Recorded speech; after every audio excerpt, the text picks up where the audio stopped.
Hi, my name is Dr. Michael Bardot, and I'd like to welcome you back to our lecture series in World Civilizations 2. Real quick, we're going to do a little brief kind of review and talk a little bit more in detail about medieval learning and the ultimate kind of evolution of medieval learning, which is called the Renaissance. This slide should look very familiar. We kind of discussed this slide previously. This has got a little extra on it.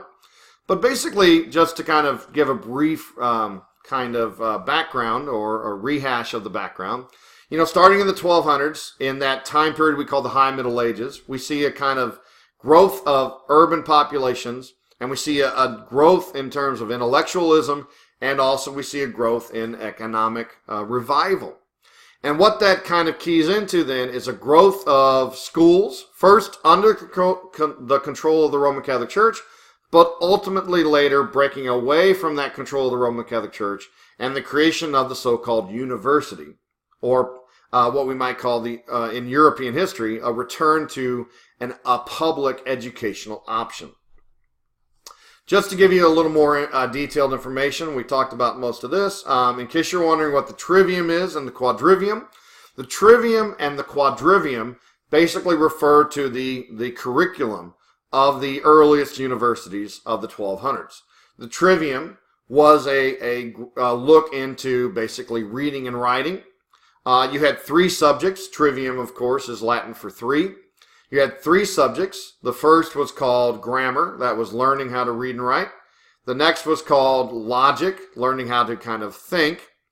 And then the third was called basically rhetoric, which was the merging of reading and writing and thinking into debate and writing, and these debates were mostly done in terms of paper, in terms of writing pamphlets and writing things and then sending them to people. Now, the quadrivium then refers to our upper level, our college education, and what that kind of represents is you would start out with arithmetic, which is math. You would then do math in space, which we commonly refer to as geometry.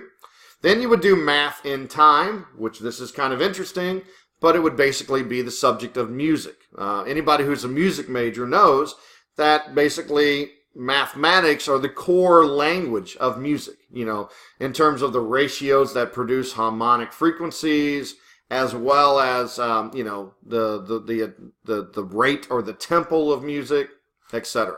So you had basically arithmetic, math in space, geometry, math in time, which would be music, and then the fourth subject was math in space and time, which we would today probably call physics, which would be kind of the study of the the study of the universe, the study of everything that could be related to mathematics.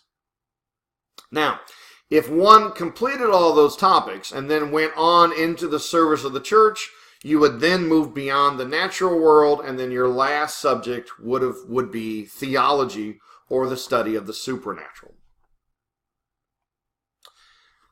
Scholasticism was a term we kind of talked about on the previous, or you saw in the previous lecture when we were talking about the High Middle Ages.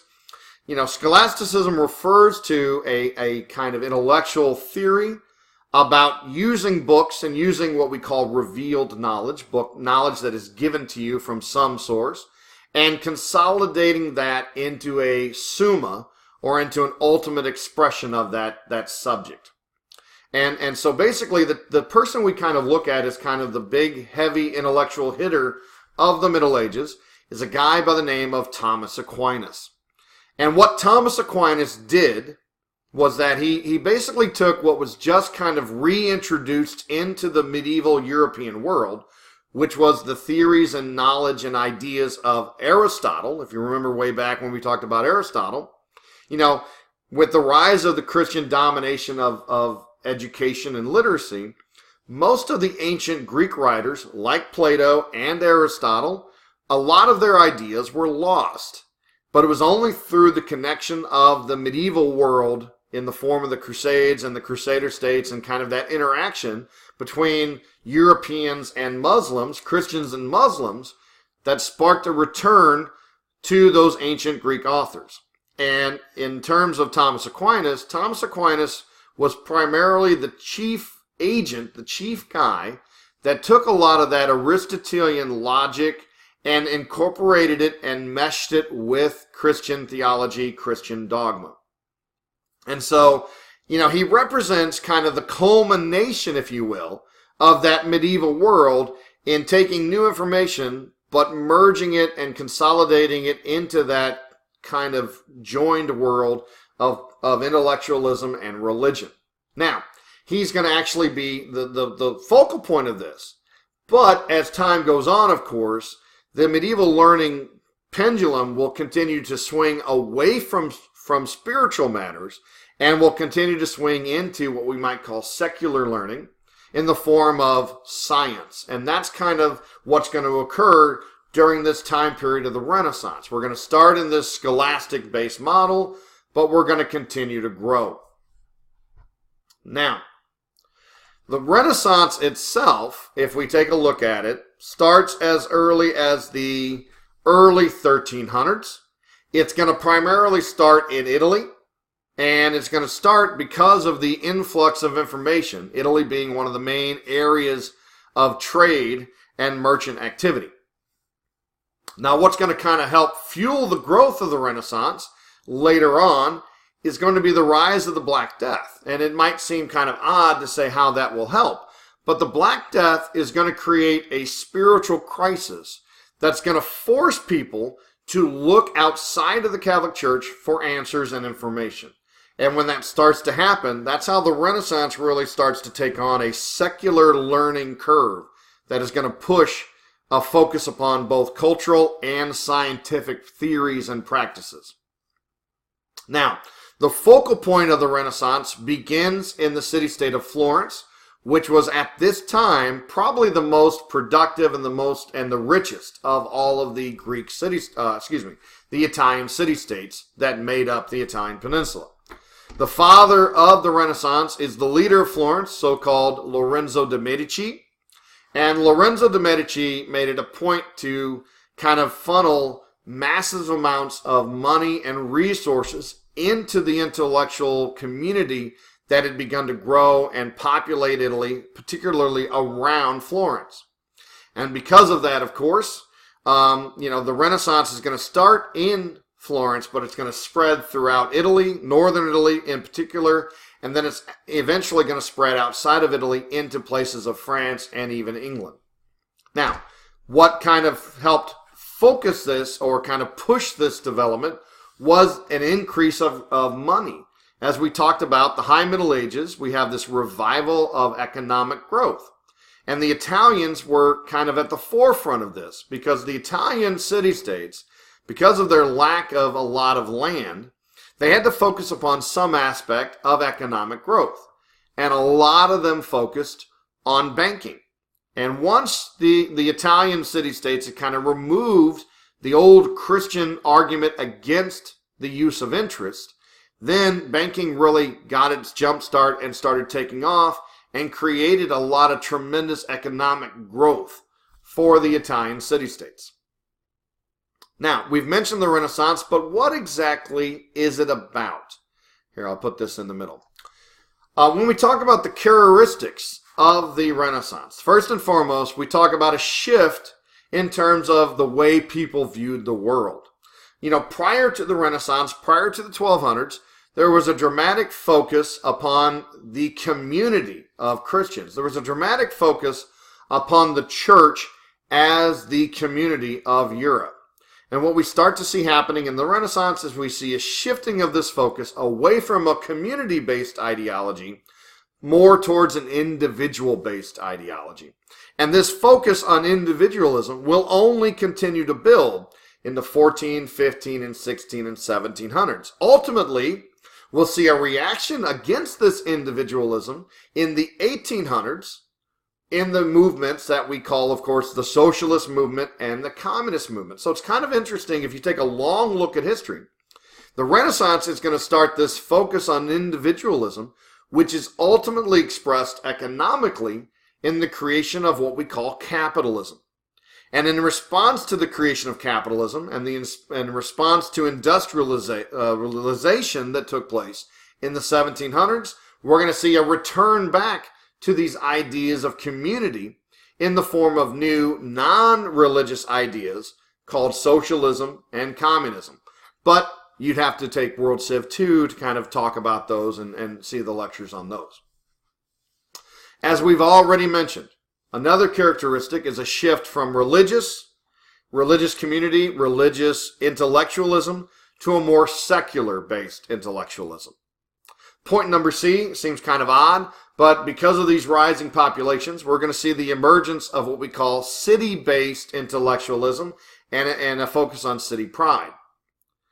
With an influx of ancient Greek philosophy and theology and ancient Greek thinkers and writers, we're going to see a reshifting focus back on antiquity, a focus back on ideas prior to the Christian church. And that's going to be what we call this shift, our focus on antiquity. Point E sounds very complicated, a shift to verisimilitude.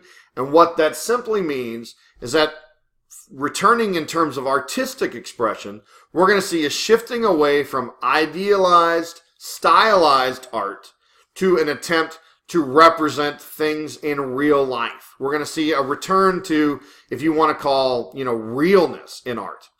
And what we're going to see is we're going to see the return of three-dimensional art. If you take a look at any art during the Middle Ages, it's all flat 2D and highly stylized.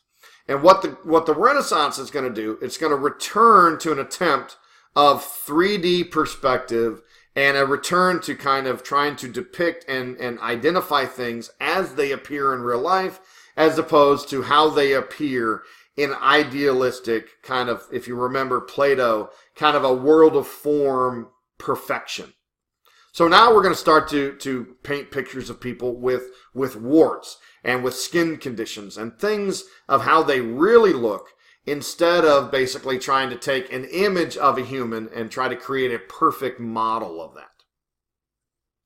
And last but not least, what we're going to see in this Renaissance is, of course, we're going to see some technological innovation in the form of the creation at the end of the Renaissance of the printing press. And the printing press, in terms of its importance, really can't be understated. What the printing press did is it took those, if you remember we talked about it, it took the price of those books, which were modern day terms of 20 to 40,000. And it would make those books affordable.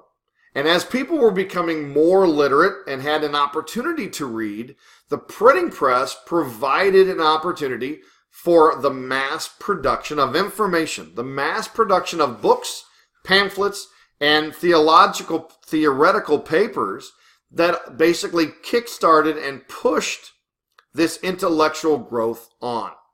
And so the printing press, which was created 1450 to 1455, it became, in terms of importance, it became like the internet. It was our first major jump in the Western world to having standardized mass marketing printing. And we shifted away from animal skin to paper because of our connections. Our trade with the Orient were reestablished. The Chinese had been using paper for over 1,000 years. And the influx of paper merged with this new technology of the printing press, basically in a few short matter of decades, enabled the exchange of information on a European or a continental scale. And that is tremendously important because in terms of, my opinion, the printing press enabled continental-wide communication. And it would only be superseded by the internet in terms of communication ability. It was superseded by the internet to where we now have global and even extra global communication instantaneously. You know, if you take a look at communication technology, we have the printing press, which made the written word accessible. We then have, of course, the telegraph and the telephone and then television, which enabled, global communication. But now we have the internet, which not only enables global communication, but it's instantaneous global communication. And so the printing press is kind of the start, the foundation of this great march towards a global society, a global communication. Now, those are our basic characteristics of the Renaissance. They continue to evolve and grow over time. And then if we take a look at what are the effects, obviously we have them listed here. Information and literacy explosion. We were already at about 30 or 40 or 50% literacy. After the Renaissance, we're going to start to climb up, into the 70s and the 80s. Book production soars. We have the creation of pamphlets and so-called pamphlet wars, where people would write pamphlets and then write in response to other pamphlets and send them out. We have propaganda. We have the spread of course, this propaganda. And last but not least, the printing press and the Renaissance is going to directly key in to that pre-existing kind of desire and drive of the Europeans in some segments to seek to question the authority of the Roman Catholic Church and to get access to the Bible in terms of being able to read it and interpret it on one's individual basis. And so we see the beginnings and the tools put in place that will be essential to the formation and growth of the so-called Protestant Reformation that takes place in the 15 and 1600s. And that is only going to set the stage for political, cultural, and economic changes that are going to take place. In case you're wondering here, we've got a picture of the Sistine Chapel. We've got a famous picture called Botticelli's Venus on the Half Shell. And the one thing I want to point out is, again, verisimilitude or realness. This is an attempt to kind of depict people in real terms, real life. If we take a look at other pieces of artwork, we take a look at Michelangelo's David, the Pietà, and again, you see a very realistic depiction of what was believed to be what the state of Christ would have been at the time he was taken down from the cross. We don't have an idealized image of Jesus. We have a very, you can count the ribs. You can see kind of realistic features. Other slides on here, other pictures on here. We have a larger picture of the Sistine Chapel. What I gave you on the previous slide was kind of a blow-up of just kind of this interior portion. As you might know or do know, the Sistine Chapel is an entire monumental masterpiece painted by Michelangelo on the ceiling of a chapel. Last but not least, we have Da Vinci's drawing of what's called the Vesuvian Man, which kind of depicts the actual dimensions of human form and kind of gives us an idea of that as well. These are just a few small examples of Renaissance art and sculpture. It was a great time period of growth, intellectualism, as well as artistic expression. I hope this has been informative. If you have any questions, please let me know. Thank you again for taking the time to listen to this lecture, and I look forward to seeing you in our last lecture, which is the decline of the Middle Ages. Thank you.